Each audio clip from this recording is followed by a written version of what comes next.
Shalom, everyone, and welcome to the House of Selah Ministry. We are continuing in the Hebrews series, a deep reading through the book of Hebrews, where we're really diving into the Ark of the Covenant in Hebrews chapter 10. This is sponsored by the House of Selah Ministries and created by Minister Yakanina, Prophetess Yamuna, Brother Andrew. All right, so in the previous part, we've been talking about the original covenant and the old way, or they call it the old. I'm calling it the old way because we'll be talking about the new and living way. So I'm just doing a comparison of the two. It's important to know the way the original was set up, so we can understand how there's no difference in the new and living way. So we've done a review, and the next slide is going to give a summary of what we've talked about in the previous lesson. Here we go. So here, the original covenant, and again, the book of Hebrews details this, and Hebrews 8, 9, and 10 really does a great job of detailing this. We know that the original covenant required animal sacrifices continually, Hebrews chapter 10. And in that covenant, the high priest could go through the veil, but only the high priest could, and he did that once a year during atonement. That's Hebrews 9. But Paul talked about how in Hebrews 10, these sacrifices could not remove the consciousness of sin, or they would have ceased to need to be done, he said. They would have achieved their goal. But every year, there was always a requirement for animal sacrifice because sins remain. Another aspect of the original covenant is that the high priest changed, and the high priest would change because they weren't eternal. Humans die. And the original covenant was under the Levitical order. And it was, according to Paul, just a shadow of what was coming. And so if the Levitical order is the shadow, then something that predated it had to cast that shadow, which is the Melchizedek order, which is the forerunner. Then we talk about also how the high priest and the priest in general failed to teach Torah correctly. We talked about that in Malachi 1 and Malachi 3, and that the Torah was supposed to be and was typically read and taught by those priests. And you see that Deuteronomy 4 speaks of it and 31. We also talked about how it was still being read in the synagogues and stuff like that, even in the New Testament time. But still, the priests really did tell the people. All right? But with this renewing of the covenant, with the new and living way, it addresses the problems that the priests presented, not the covenant. And Paul says that in Hebrews, where he says, finding fault with them, not with the covenant, but with the priests. All right, so that's where we're at right now. And we'll go ahead and continue. We got a lot of reading to do, so I'll be calling on several people to help me out. All right. There is more, the original covenant versus the renewed covenant. The renewed covenant is placed on our inward parts by the Ruach. This is important. The original covenant was a physical teaching by the priest, and we still require someone over us to teach. That's a fact. But what's great about the renewed covenant is that we have the Ruach here that's going to guide us through all this truth and write the laws within our hearts, on our hearts, in our inward parts, as the scripture says. Okay? Acts 2, 1 through 4. We're going to start talking about the Ruach now. When the day of Pentecost was fully come, they were all with one accord in one place. And suddenly there came a sound from heaven as of a rushing mighty wind, and it filled all the house where they were sitting. And there appeared unto them cloven tongues like as of fire, and it sat upon each of them. And they were all filled with the Ruach HaKodesh and began to speak with other tongues as the Ruach gave them utterance. So here is the first time we see in Scripture in the New Testament where we see the Ruach coming in. And this is the comforter that was promised. And we're going to talk more about that. Why? Because this is the Ruach of Yahuwah that is going to write the laws within us. It's a difference. It's a difference. He's going to circumvent the problems he had with these priests. And as we talk, we're going to see that, where he has a new high priest, which is Yahusha, forever. And now he's going to have the law written on the inside by his Ruach. The Ruach HaKodesh was sent after Yahusha returned to the Father, and the Ruach is required for the renewed covenant. It is an essential part of it. And there are other scriptures that will speak of what the Ruach will accomplish in us, its purpose. And we're going to start to go through that now. All right? Any questions or adds? All right, let's keep it going, man. All right, let's begin to talk about the scriptures that speak of the Ruach. Brother, you want to be the first reader tonight? Yes, sir. Deuteronomy 30:1-3. And it shall come to pass when all these things are come upon thee, the blessing and the curse, which I have set before thee, and thou shalt call them to mind among all the nations, whither Yahuwah thy Elohim hath driven thee, and shalt return to Yahuwah thy Elohim, and shalt obey his voice according to all that I command thee this day. Thou and thy children with all thine heart and with all thy soul, that then Yahuwah thy Elohim will turn thy captivity and have compassion upon thee, and will return and gather thee from all the nations, whither Yahuwah thy Elohim has scattered thee. All right, thank you, brother. These verses are needed to set the stage on how he's going to do it, which we're going to see in the next set of verses.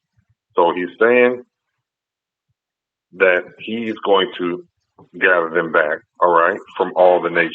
He's going to do it. Yah's going to do it. No military, nothing of man can do this. It is Yah that's going to do this for us. And on the next slide, we will speak more onto how he's going to do it. Okay? So this is important because this is future tense, by the way. This didn't happen during Moses' time. This is talking about a future where we're scattered everywhere. Not just that little window of time where we were exiled for 70 years and so on. No, we're talking about throughout the nations. That's plural. Okay? And I have this word nation highlighted because we know that sometimes the scriptures say that it's Gentile, or sometimes the scripture will say heathen. So I want you to know that Moses is talking about nations, but pay attention to this word. I have it highlighted because I want you to see how translators wordplay. Okay? All right, anybody have any questions? I'd like to make a comment on this verse. Yes, ma'am. And that is, you hear it said often that we cannot keep Yahuwah's law, statutes, and commandments because we are in the land of captivity. But Deuteronomy, the verse that you have up right now, says contrary.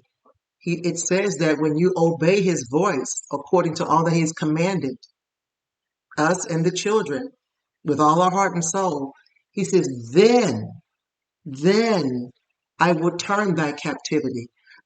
Where are we while we are obeying Yahuwah's laws, statutes, his commands? Where are we? We are in the land of captivity. We're in the captive land right now. And he's expecting us to turn back to him, and then he will turn our captivity and have compassion upon us. So it's not true that we cannot obey Yahuwah while we're here. Contrary, he's expecting us to do just that. I want to highlight that, Brother Andrew. Thank you. And thank you, ma'am. That's a very good highlight. That's a very good highlight because we have heard that quite a bit, that certain things can't be done because we're in Babylon. Mm-hmm. But he expects you to be obedient. And we know how Moses was talking to his people in the book of Deuteronomy. Mm-hmm. We know that. That's excellent. Thank you. All right, let's continue now. Let's go see what he planned on, how he's going to do this. Get us to obey, like Minister White is saying, so we can be gathered back by his hands. All right, let's see, who can read? Sister Sarah, you mind reading next? Yes. Can I say something? Oh, sure.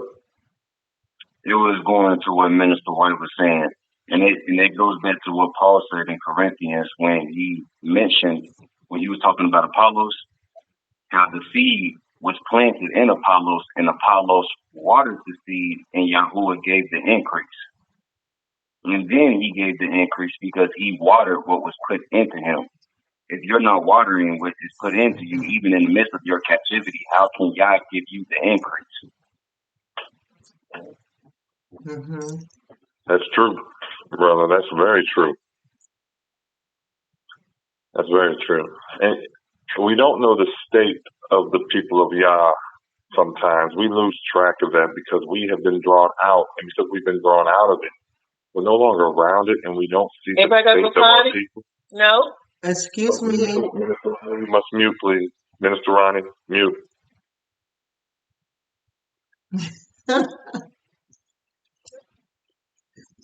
Sorry about that.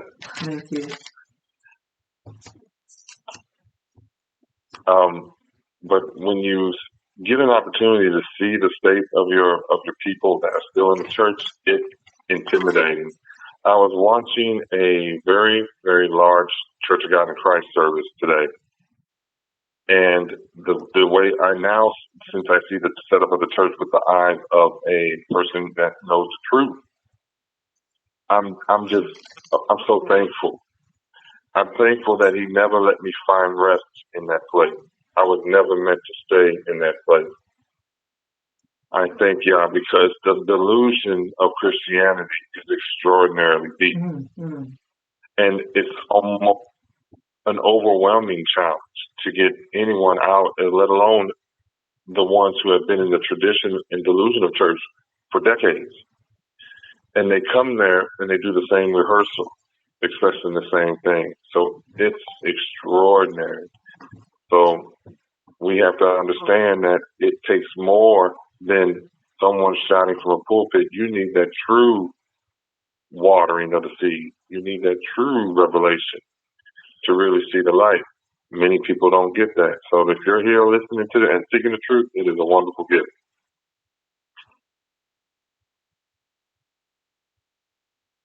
All right. Sister Sarah, and then the next reader will be Brother Isaac. Go ahead, Sister Sarah. Okay. Deuteronomy 30:6-8. And Yahuwah thy Elohim will circumcise thy heart and all thy soul, and the heart of thy seed, to love Yahuwah thy Elohim with all thy heart and with all thy soul, that thou mayest live. And Yahuwah thy Elohim will put all these curses upon thy enemies, and on them that hate thee, which persecuted thee. And thou shalt return and obey the voice of Yahuwah, and do all his commandments, which I command thee this day.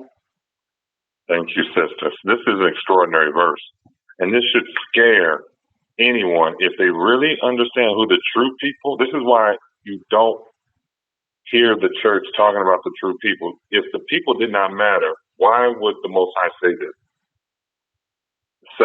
Secondly, if they understood and really taught who the people are, then they'll know who these curses are going to go to. And that will put the fear in many people. Most of the world that has put their hands on Yah's true seed, Yah's true people, should be fearful of their lives. Because the curses, if they don't know what the curses are, all they got to do is look at the history of his people. Just go back 200 or 300 years and tell me if your people will survive. I wouldn't want to relive the horrors that my ancestors went through. Mm-hmm. It was quite extraordinary. But Yah said he's going to circumcise our hearts and the heart of thy seed. So this is not just my uncle or my grandfather and my mother and father, it's the children as well. All right? To do what?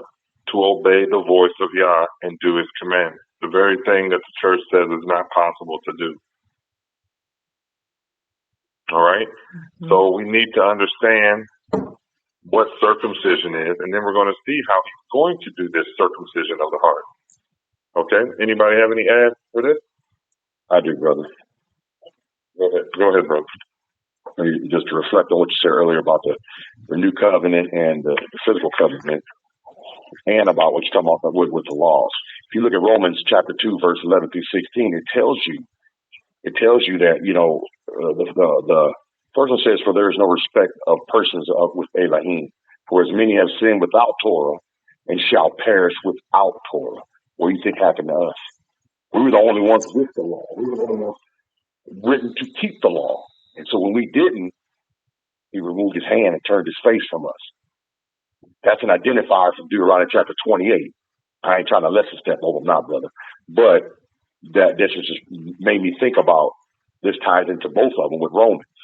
So I just wanted to make a comment about that. Thank you. You know, one people don't understand that verse fully either, brother. It was never good for us to die without the law. When we died outside the law that was originally given to us, we were in trouble. Because through the law, righteous judgment can occur, and salvation is given through the law. It's not good to not have the law in your life. Mm-hmm. The exact opposite happens. But the church teaches that, we don't need it. Even though they teach tithing and offering, which is in the law. Brother, can I say something about that? Yes, sir. That's nothing but their bulls and goats, rams, a bullock. That's all. They stuck to the bullocks. They did not throw themselves up on the altar and have themselves a sacrifice, as in cleaning themselves. They kept giving up the bullock. They kept giving up all other animals for the sacrifice. That's all they're doing. And it's for naught, because what is faith without works? Dead. So, thank you. Yes, sir. Definitely, brother. Anybody else?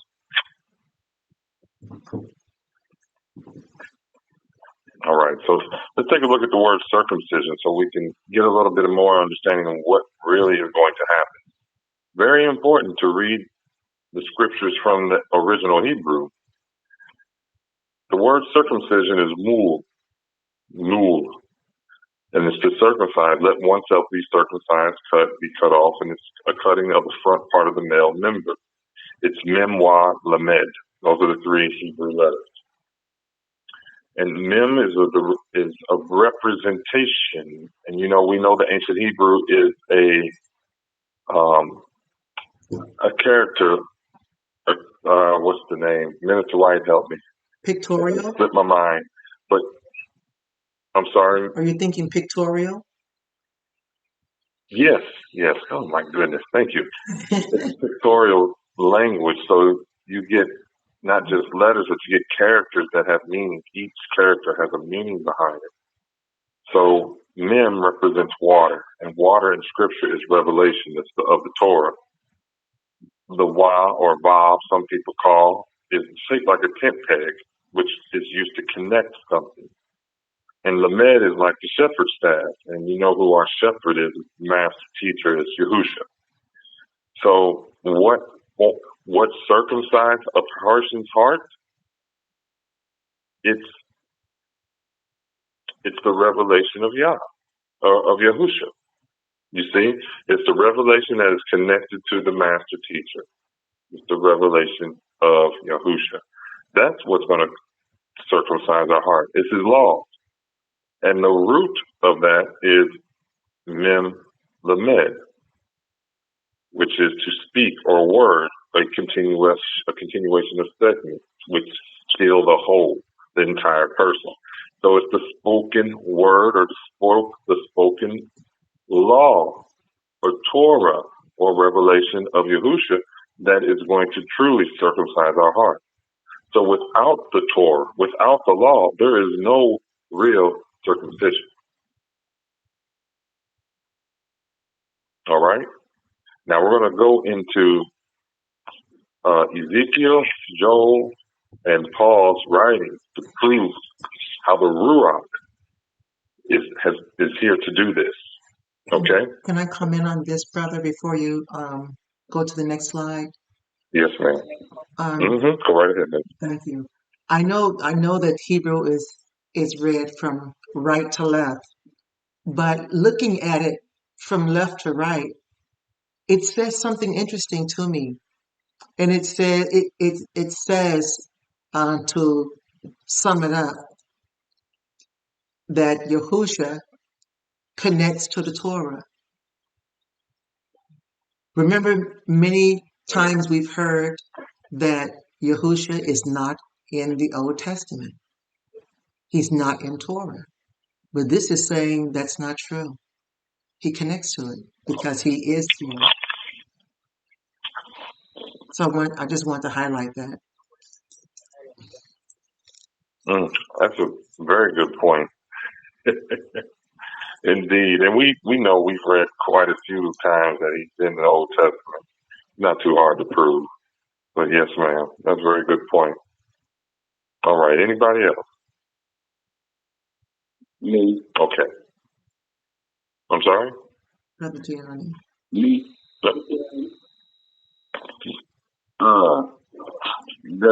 The part of circumcision. One thing that some camps in today's community tend to see when you look in the book of Acts of chapter 21, when he was talking to the elders of Israel, the camps see Paul what they claim to be as a correction, because remember when Paul was going around saying circumcision cannot save you. And we know that circumcision is a part of the covenant given to Abraham as a sign of the covenant. It was never meant to qualify one into getting into the kingdom. Mm-hmm. It was simply a sign. So there's a lot of people out there who think that Paul was getting corrected because he was given incorrect teachings. But his teachings was Deuteronomy 30, 6 through 8. If your heart is not circumcised, what good is your circumcision on the front part of the male? It's no good. Mm-hmm. You can get the sign of the covenant, but that doesn't mean that you're going to get the covenant as a whole just because you chose to participate in a tradition of the covenant. And a lot of people tend to fail how important the circumcision actually is of the heart. And that's what Paul was also trying to relate. He wasn't going against it. No, brother. And in fact, throughout this country, you'll find millions, possibly billions of circumcised people that don't believe in the truth. Right. If truly salvation or being truly a person of the covenant was just the circumcision, then there'd be a whole lot of them in it. A whole lot in this country alone. So we know that's the truth, what you just said. Mm-hmm. All right. Anybody else? Can I make a comment, please? Yes, ma'am. Okay. So I was just thinking of the circumcision, and just to piggyback on Brother Gianni and Minister Wyatt. The purpose of the circumcision in the physical is Brother Gianni said, it takes the flesh and moves it away so that the head can be exposed. So the purpose of the law is to remove the emotional flesh part of us that wants to be in the driver's seat so that we can hear, see, and understand the word of Yahuwah through our mind. So what it's doing is removing the flesh off our mind so that we can see Yahuwah. As Minister White said, is the Yahusha connecting us to the revelation of the Torah. It's the Torah that tames the flesh. So without the Torah, there is no, as you said, there is no circumcision and the head cannot be revealed. And Yahusha is that head. The head cannot be uncovered. Mm-hmm. Yes, the head cannot be uncovered until you remove the flesh from it. Thank you, Minister. I like that, Minister Ronnie. That's very good. Mm-hmm. Mm-hmm. Anybody else? All right, Brother Isaac, we're going to now move to read. Come on, Kajir. We're going to now start to see what Ezekiel speaks to the renewed covenant is placed on our inward parts. Let's see what Ezekiel has to say. Go ahead, Brother Isaac. Yes, sir.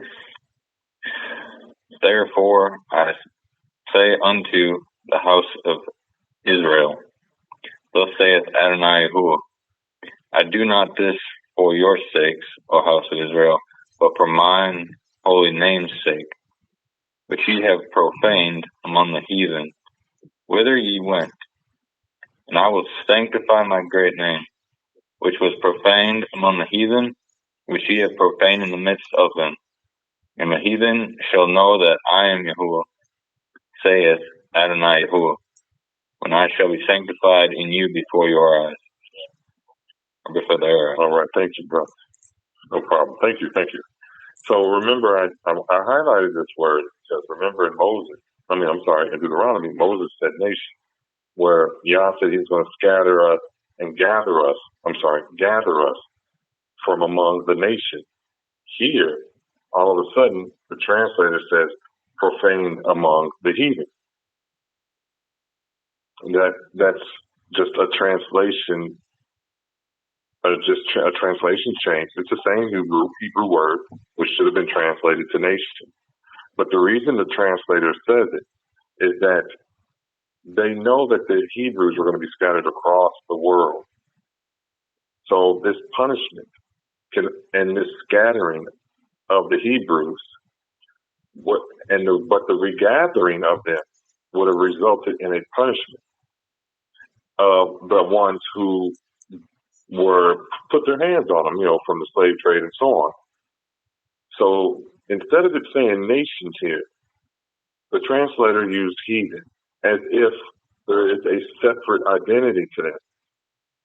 But that doesn't make sense when we know that Yasharel was scattered among all people.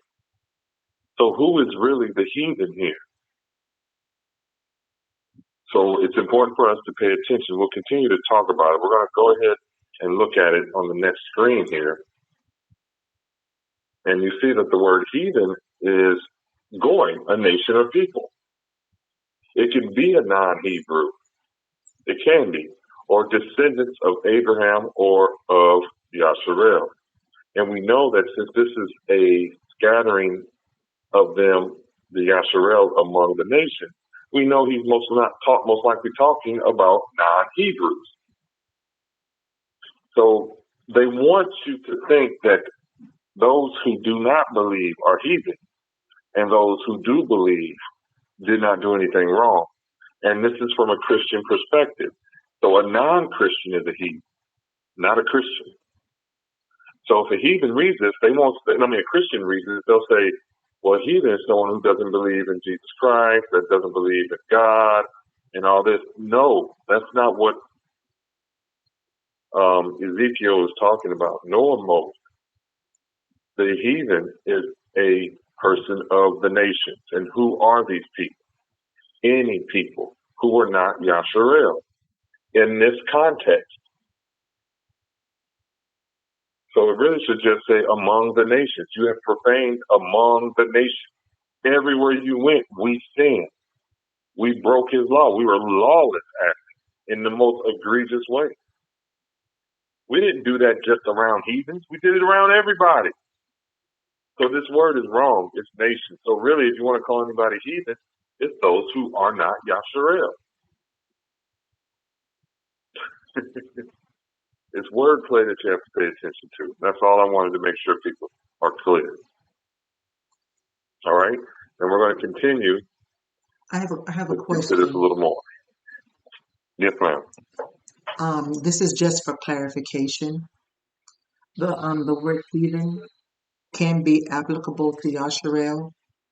Can you give an example again of how Yasharel can be classified as a heathen?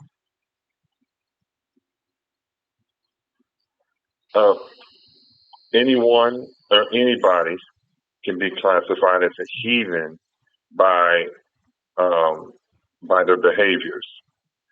So a heathen is someone who does lawless acts, worshiper, Baal, sacrificing children. Okay. things like that. Okay. Yes, they can definitely be heathen. And then that's a modern definition. The way the word goy should be used in Hebrew is by context, and Western translators don't do that. Mm-hmm. They try to, but they really don't do that. They only use context if they wish to redirect the audience to mean something that it really doesn't. But you're right. Yashar can be a heathen. Mm-hmm. Thank you. You're welcome. So can we say that anybody that's walking contrary to the Torah is heathenistic? Is that correct or not? Yes, because you're doing what heathens do, no matter if it's great or small. Mm-hmm. And that's where the church struggles. All right, we're back. Apologize. We had a slight technical hiccup, but we are back. So we're going to go ahead and continue, and Ezekiel is going to continue speaking of what the Most High is about to do. How is this circumcised part going to occur? How is y'all going to do it? Let's continue on the next slide and talk about it. All right, Minister Ronnie, please read Ezekiel 36:24 through 26. Thank you. For I will take you from among the heathen and gather you out of all countries, and will bring you into your own land. Then will I sprinkle clean water upon you, and you shall be clean from all your filthiness, and from all your idols will I cleanse you. A new heart also will I give you, and a new spirit will I put within you, and I will take away the stony heart out of your flesh, and I will give you a heart of flesh. All right, thank you, Minister. You're welcome. So think about it. We know in Deuteronomy that they were going to be scattered among the nation, and that he was going to gather them. He said that in Deuteronomy, he's going to gather him himself. Now here Ezekiel is saying, for I will take you from among the heathen. So now it's been flipped. So really this word is speaking of nation. So really it's anybody who's not Yasharel, meaning anybody who's not in the Torah. Okay? And he's going to what? Give them a fleshly heart by doing what? Putting a new spirit within them. All right? So Ezekiel is speaking about the Ruach, just like we read about in Acts, and now we're going to talk about it in Ezekiel, Joel, and Paul. Does anybody have anything to say before we keep reading? Yes. Notice there are three things that are happening in the first verse, in verse 24. He says, I will take you from among the heathen, gather you out of the country. That's 2. Bring you into your own land. So this starts with him separating us from individuals who will not comply. It's not just taking us out of the country, because the second part says take you out of the country. The first part is to bring the sword that divides. Remember, Yahushua said, I come to bring a sword, mother against daughter. Remember? So this is saying the first thing he wants to do is to separate us unto himself. And then those he has separated, he will gather. And then those he has gathered, he will bring into the land. I just wanted to highlight that. Thank you, brother. That's a very good point. So really, Minister, this take you from among the nations is occurring now. It is. Yes, it is. It's occurring right now. Mm-hmm. Bless y'all. Bless y'all. Bless y'all. All right. Anybody else? Because Ezekiel is about to get a little more specific for us, too. All right, let's continue. Sister Monique, please read nice and loud and clear for us, please.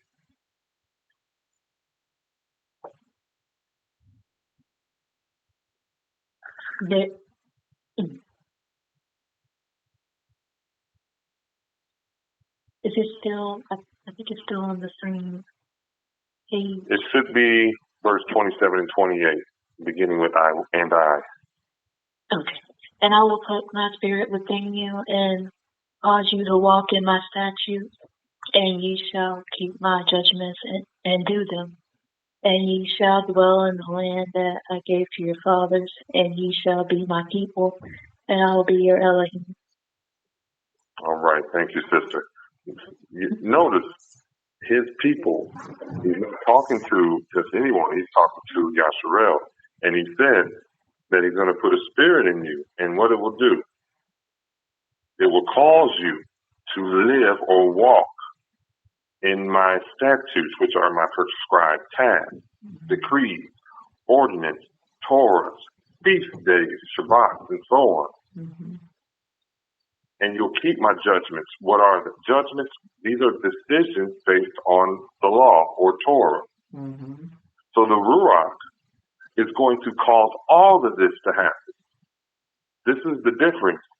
This is the difference maker. The Ruach dwelling in us to achieve this. Then you shall dwell in the land that I gave your fathers. All right?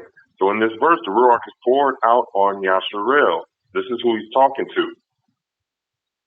At this time, this is who he's talking to. All right?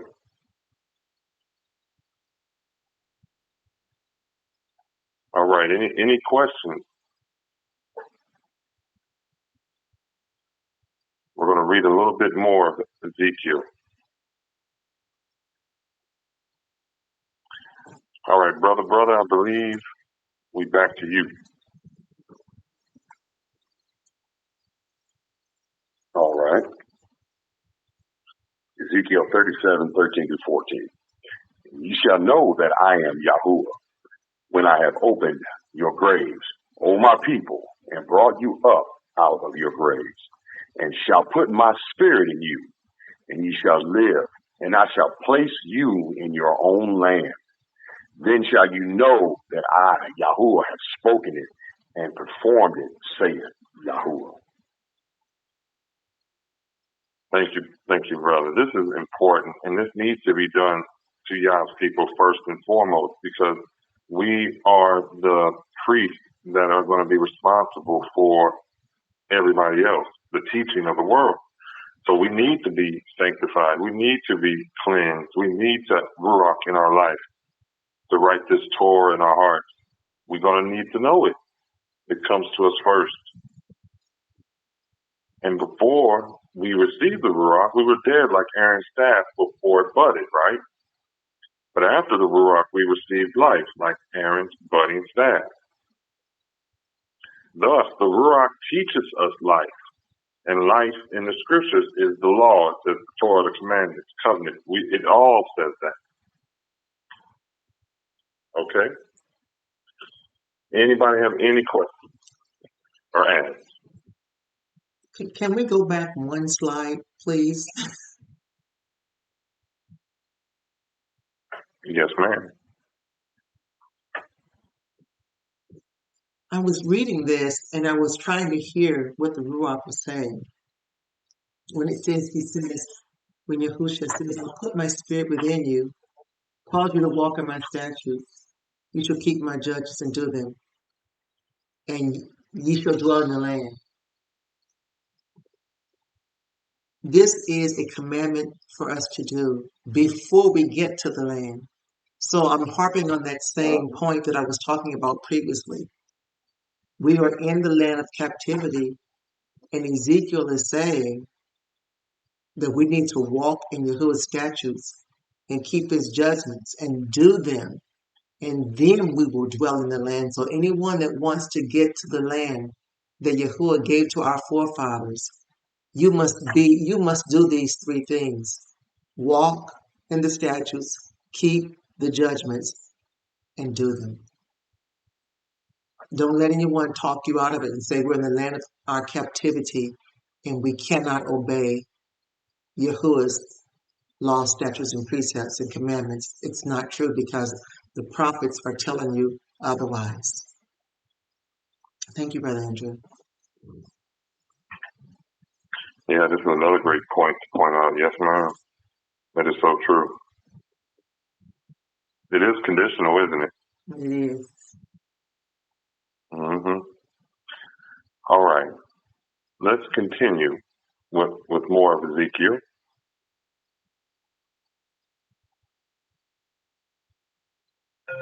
So according to Ezekiel, this renewed covenant, the Ruach, is placed on our inward parts. And there's more scriptures that support what Ezekiel was saying. Psalms 143 and 10. Teach me to do thy will, for thou art my Elohim. Thy spirit is good. Lead me into the land of uprightness. When you read that in the Septuagint, which was called Brenton's in the English translation of the Septuagint, it says this: teach me to do thy will, for thou art my Elohim. Thy good spirit shall guide me in the straight way. Mm-hmm. So it's the Ruach that's going to guide you in that straight way, to walk in it, to live in accordance to his righteous Torah. All right. Any questions with this one? All right. Let's continue. There's a few more here too. John 14:26. Yahusha says, the Comforter, which is the Ruach HaKodesh, right? And then he says 16, 13, 14. Howbeit, when he, the Spirit of truth, the Ruach of truth, is come, he will guide you into all truth. And we just showed you that it's uprightness, it's Torah, it's the truth. There's scriptures that support that as well. So John is agreeing with Ezekiel. All right? Any questions with this one? There is another scripture that says, thy word is truth. Mm-hmm. So that supports what you just said. That's in John 17, I believe 17, you. that the Ruach of truth is the word of Yahuwah, is Torah.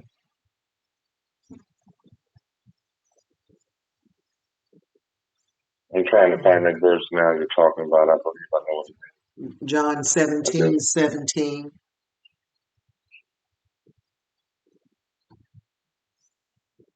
John 17:17. Yes, sir.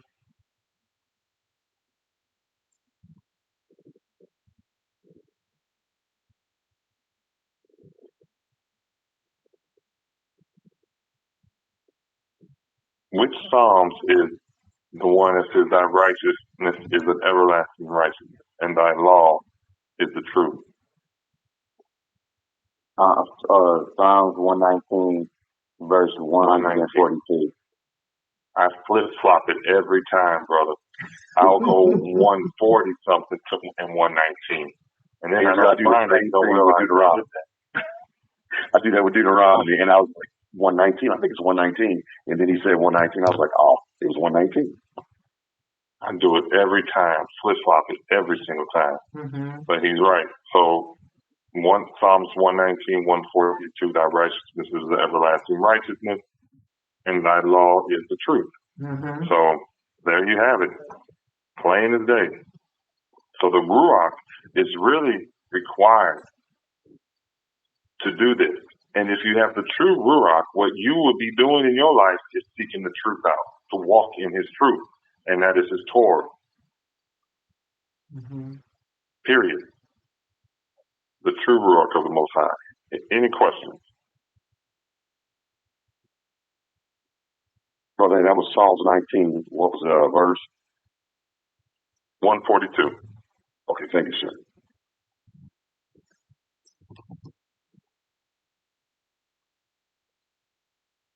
All right.